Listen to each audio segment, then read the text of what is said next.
सुप्रभात। नमस्ते मेरे प्रिय छात्रों। पाठ 9वां, जब तक जिंदा रहूं लिखता रहूं। विश्वनाथ प्रसाद तिवारी जी इस पाठ के लेखक हैं। तो हमने देखा है कि यह जो पाठ है तो यह एक मुलाकात यानी साक्षात्कार पर यह पाठ दिया गया है। और जो विश्वनाथ प्रसाद तिवारी जी है तो यह अमृतलाल नागर जी जो है तो उनकी मुलाकात यानी साक्षात्कार ले रहे हैं। और उसमें वह उनसे प्रश्न कर रहे हैं कि आपका जो लेखन कार्य का आरंभ कैसे हुआ है। तो उस पर नागर जी बताते हैं कि लिखने से पहले उन्होंने पढ़ना शुरू किया था और सबसे पहले उन्होंने अपनी एक कविता लिखी हुई है। और वह भी 1928-29 में जब साइमन कमीशन को जाने के लिए उन्होंने कहा तो उसमें जब लाठीचार्ज हुआ है तब वह कब लो कहो लाठी खाए यह कविता का लेखन उन्होंने उस समय किया है। उसके बाद उन्होंने अपशकुन यह कहानी लिखी है तो वह 1933 में यह कहानी उनकी छपकर आई हुई है। उसके बाद बहुत सारे अलग अलग सवाल यह तिवारी जी नागर जी से पूछ रहे हैं कि उस समय हमारे देश को आज़ादी नहीं मिली थी तो आज़ादी के बारे में वह प्रश्न कर रहे हैं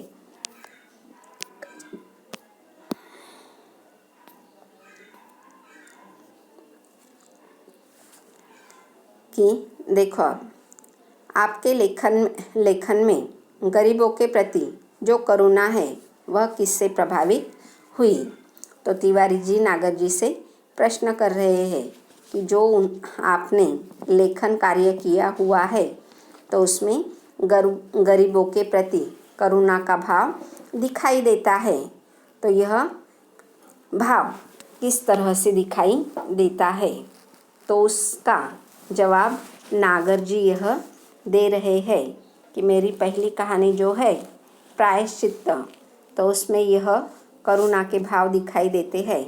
तो यह मुझे अपने पारिवारिक संस्कारों से ही यह करुणा का भाव मुझे मिला है क्योंकि उनके जो पिताजी है तो वह दूसरों के दुख दर्द में शामिल होते थे हमेशा। और वह पिताजी का स्वभाव देखकर ही उनके लेखन कार्य में करुणा का भाव दिखाई देता है। अब अगला सवाल तिवारी जी करते हैं, उस समय तो क्रांतिकारी आंदोलन भी हो रहे थे, क्या उनका भी आप पर कुछ प्रभाव पड़ा। तो उस पर नागर जी जवाब देते हैं तो उसी से तो पिताजी ने डांटा और रोका। काकोरी बम कांड हो चुका था। 1921 में से आंदोलन तेज हो गए थे। तो जो अब अलग अलग आंदोलन हो रहे थे तो उसका आप पर कुछ प्रभाव पड़ा है क्या। तो नागर जी कहते हैं कि उनके जो पिताजी है तो गवर्नमेंट सर्वेंट होने के कारण उनके पिताजी ऐसे आंदोलनों में जाने से लेखक को मना करते हैं और डांट कर रोक देते हैं। और लेखक नागर जी कहते हैं कि उस समय यह जो आंदोलन थे तो बहुत अधिक मात्रा में तेज़ हो रहे थे। काकोरी में बम कांड भी हो चुका था। इस तरह से वह जवाब देते हैं। अब अगला सवाल तिवारी जी करते हैं, क्या सामाजिक आंदोलनों जैसे आर्य समाज का भी आप पर कुछ प्रभाव पड़ा। तो नागर जी कहते हैं, आरंभिक असर थोड़ा ज़रूर है। मेरे पिताजी में एक अच्छी बात थी कि उन्होंने मुझे सामाजिक आंदोलनों में जाने से कभी नहीं रोका। जवाहरलाल नेहरू से मेरी भेंट 1933 में हुई। उनकी माँ मेडिकल कॉलेज में दाखिल थी और उसी समय मेरा छोटा भाई भी वहाँ दाखिल था। नेहरू जी जेल में थे। उनकी माँ के पास कुछ कश्मीरी लोगों को छोड़कर कोई आता जाता नहीं था। मैं उनकी माताजी के पास रोज़ जाता था। पंडित जी जब जेल से छूटे तो मेरी उनसे वही भेंट हुई जो प्राय होती रहती थी। उनसे खूब बातें होती थी, हर तरह की। तो यह जो आंदोलन उस समय आज़ादी के लिए जो आंदोलन हो रहे थे, तो वह बहुत अधिक मात्रा में तेज़ गति से हो रहे थे। और उस पर तिवारी जी कहते हैं कि आर्य समाज का भी आप पर प्रभाव था क्या? तो नागर जी कहते हैं कि हाँ, आर्य समाज का प्रभाव मुझ पर थोड़ा ज़रूर था, मगर जो मेरे पिताजी है तो वह आंदोलन होते थे तो उसमें भाग लेने से वह मुझे मना करते थे। मगर सामाजिक आंदोलन जो थे तो ऐसे कार्यक्रमों में वह मुझे जाने से उन्होंने कभी भी नहीं रोका है। और जो जवाहरलाल नेहरू है तो उनकी जो माँ है तो मेडिकल कॉलेज में दाखिल थी। उसी समय उसी कॉलेज में मेरा छोटा भाई भी वहाँ पर दाखिल था। तो मैं भाई को जब मिलने जाता था तो जवाहरलाल नेहरू जी के माताजी से भी मिलता था, क्योंकि उस समय उनके पास ज़्यादातर कोई लोग आते जाते नहीं थे। कश्मीर के ही कुछ लोग उनके पास आते जाते थे। मगर जब भी मैं मेडिकल कॉलेज में जाता तो नेहरू जी के माँ से मिलकर ही आता था। और बाद में फिर मेरी वहीं पर नेहरू जी से मुलाकात भी हुई और प्राय हमारी भेंट भी होती रही और बहुत सारी बातें भी होती रहती थी। फिर से तिवारी जी प्रश्न करते हैं, आपका पहला उपन्यास कौन सा है? तो जो लेखन कार्य उन्होंने किया है, कविताओं का लेखन कार्य किया है, कहानियों का लेखन कार्य किया है और उसी के साथ उपन्यास यानी नॉवेल, तो उसका भी लेखन कार्य उन्होंने किया है। तो पहला उपन्यास आपने कौन सा लिखा है, इसके बारे में वह पूछ रहे हैं। तो नागर जी कहते हैं कि 1944 में मैंने महाकाल यह उपन्यास लिखा हुआ मेरा छपकर आया हुआ है। जब मैं 1946 में बंगाल से लौटकर इसे लिखा था और बाद में यह भूख नाम से प्रकाशित हुआ है। अब अगला सवाल तिवारी जी करती है, नागर जी आप अपने समय के और कौन कौन से लेखकों के संपर्क प्रभाव में रहे? तो उस पर नागर जी कहते हैं, जो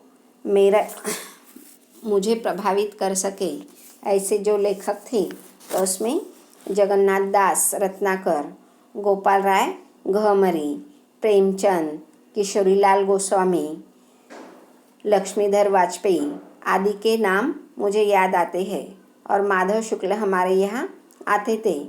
वे आजानो बाहु थे, ढीला कुर्ता पहनते थे और कुर्ते की जेब में जलियांवाला बाग की खून से सनी मिट्टी हमेशा अपने पास रखते थे। 1931 से 37 तक मैं प्रतिवर्ष कोलकाता जाकर शरद चंद्र जी से मिलता रहा, उनके गांव भी गया हूँ। तो जो माधव शुक्ल थे तो वह आजानो बाहु यानी बॉडीगार्ड जैसे वह थे और ढीला कुर्ता और पैजामा वह पहनते थे। और उसी के साथ जो जलियांवाला बाग हत्याकांड हम देखते हैं कि वहाँ पर जब एक सभा भरी हुई थी जलियांवाला बाग हत्याकांड में, तो अंग्रेज़ों में अमानुष तरह से गोलीबार किया था और बहुत से लोग वहाँ पर यह मर गए थे। तो वहाँ की जलियांवाला बाग वहाँ पर जो खून हुए थे बहुत से लोगों के, तो वहाँ की मिट्टी वह हमेशा अपने जेब में रखते थे माधव शुक्ल जी। और जो दूसरे लेखक है शरद चंद्र जी, तो उनसे हर वर्ष लेखक मिलने के लिए जाते थे। अब तिवारी जी अगला सवाल करते हैं, पुराने साहित्यकारों में आप किसको अपना आदर्श मानते हैं? तो नागर जी कहते हैं, तुलसीदास जी जो है तो वह तुलसीदास जी का जो रामचरितमानस है तो वह नित्य पढ़ने के लिए मेरे पिताजी मुझसे कहते थे। और पढ़ने के लिए ही नहीं तो उसके श्लोक भी मेरे से ज़बरदस्ती मेरे पिताजी याद करवाते थे। तो पुराने साहित्यकारों में मैं आदर्श तुलसीदास जी को मानता हूँ। उसके बाद तिवारी जी कहते हैं, नागर जी, आपने खंजन नयन में सूरदास के चमत्कारों का बहुत विस्तार से वर्णन किया है। क्या इन पर आपका विश्वास है? तो नागर जी उसका जवाब देते हैं कि जो खंजन नयन उन्होंने सूरदास जी को का लिखा हुआ है, तो हम देखते हैं कि जो सूरदास जी है तो वह जन्मांध थे, ऐसा कुछ लोग कहते हैं। और जो नागर जी का लिखा हुआ किताब है, तो किताब का नाम क्या है? खंजन नयन। तो नागर जी ने जो लिखा हुआ है, तो उसमें जो सूरदास जी यह नेत्रहीन होने के बाद भी बहुत सारे अच्छे कार्य उनके हाथ से जो हुए हैं, तो वह उन्होंने उसमें लिखे हुए हैं। सूर पंचशती के अवसर पर काफ़ी विवाद भी उस समय चला था कि वह तो जन्म से ही अंधे थे, उसे हम क्या कहते? जन्मांध कहते हैं। तो फिर वह देख कैसे लेते थे? तो उस पर जब उनसे सवाल नागर जी से किए जाते हैं, तो नागर जी कहते हैं कि आँख यह सिर्फ देखने का माध्यम है, मगर देखने का कार्य हमारा कौन करता है? तो मन करता है। इस तरह से नागर जी का मानना था। अगला सवाल तिवारी जी, आपने क्या कभी अपने लिखने की सार्थकता की परख की है? नागर जी, हाँ, मेरे पास बहुत से पत्र आते हैं मेरे उपन्यासों के बारे में, खास तौर से जिनसे पाठकीय प्रतिक्रियाओं का पता चलता है। तो तिवारी जी फिर से सवाल करते हैं कि जो आपने लेखन कार्य किया है, तो उसके बारे में लोगों की क्या राय है, इसके बारे में आप कैसे जान लेते हो? तो नागर जी कहते हैं कि जो प्रतिक्रियाएं होती है लोगों की, तो प्रतिक्रियाएं लोग मुझे क्या करते हैं? पत्र लिखकर भेजते हैं उनकी प्रतिक्रियाएं। तिवारी जी, नागर जी, आपने भ्रमण तो काफ़ी किया है। नागर जी, हाँ, पूरे अखंड भारतवर्ष का, परेशान से पेशावर से कन्याकुमारी तक, बंगाल से कश्मीर तक। इन यात्राओं का यह लाभ हुआ कि मैंने कैरेक्टर चरित्र बहुत देखे और उनके मनोविज्ञान को भी समझने का मौका मिला। तो भ्रमण यानी पूरे भारत विश्व में वह घूमने का कार्य करते रहे हैं। पेशावर से कन्याकुमारी तक, बंगाल से कश्मीर तक यात्राएं उन्होंने बहुत अधिक मात्रा में की है, और उसका लाभ यह उन्हें हुआ है कि लोगों के चरित्र समझने में वह, यानी हर जगह पर किस तरह के मनोभाव जो होते हैं लोगों के, तो वह समझने में उन्हें आसानी हुई है। तिवारी जी, अपने समय के लेखकों में आप किन्हें पसंद करते हैं? नागर जी, अगर दिल से पूछो तो एक ही आदमी उसे बहुत प्यार करता हूँ, वह है रामविलास शर्मा। प्रभात कुमार मुखोपाध्याय का संग्रह देशी और विलायती अगर मिल जाए तो फिर पढ़ना चाहूँगा। बदलते हुए भारतीय समाज के सुंदर चित्र है उनकी कहानियों में। टॉलस्टॉय और चेखव की रचनाएं भी मुझे प्रिय है। तो अपने समय के यानी उनके समकालीन जो लेखक है, तो उसमें आप किसे पसंद करते हो? तो नागर जी कहते हैं कि उनके समकालीन यानी उनके समान उम्र के जो लेखक है, तो उसमें वह रामविलास शर्मा जी को पसंद करते हैं। और उसी के साथ प्रभात कुमार मुखोपाध्याय जो है, तो उनका जो देशी और विलायती यह उन्हें ग्रंथ मिलता है, तो फिर से वह पढ़ना चाहेंगे।